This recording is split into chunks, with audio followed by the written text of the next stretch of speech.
गांव के एक छोटे से बस स्टैंड पर रोज सुबह दो बूढ़े दोस्त मिला करते थे। हरीराम और सलीम चाचा। दोनों की उम्र लगभग 70 साल थी। हरीराम पहले स्कूल में मास्टर थे और सलीम चाचा की छोटी सी चाय की दुकान थी। समय बदल गया, स्कूल छूट गया, दुकान बंद हो गई, बच्चे शहर चले गए। अब दोनों के पास बस यादें थीं और एक दूसरे का साथ। हर सुबह दोनों उसी पुरानी टूटी बेंच पर बैठते, चाय पीते और लोगों को आते जाते देखते। एक दिन हरीराम उदास बैठे थे। सलीम चाचा ने पूछा, क्या हुआ दोस्त?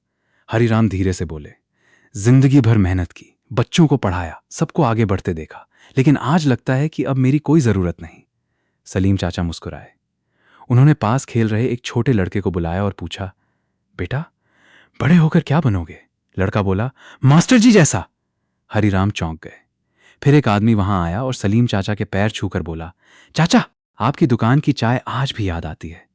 जब मैं गरीब था, आपने कई बार बिना पैसे के चाय पिलाई थी। आदमी चला गया। कुछ देर दोनों चुप रहे।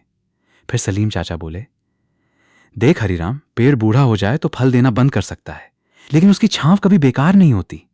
हरीराम की आंखें भर आईं। अगले दिन से दोनों ने बस स्टैंड पर बच्चों को फ्री में पढ़ाना शुरू कर दिया। कोई गणित सीखता, कोई कहानी सुनता और सलीम चाचा सबको चाय और मुस्कान देते। धीरे धीरे वहां रोज बच्चों की भीड़ लगने लगी। एक दिन गांव के मुखिया ने कहा, आप दोनों ने साबित कर दिया कि उम्र खत्म हो सकती है, लेकिन इंसान की कीमत कभी खत्म नहीं होती। उस दिन हरीराम और सलीम चाचा फिर उसी बेंच पर बैठे थे, लेकिन इस बार उनके चेहरे पर उदासी नहीं, सुकून था। सीख, जिंदगी में इंसान बूढ़ा उम्र से नहीं होता, वो तब बूढ़ा होता है जब वो खुद को बेकार समझने लगता है।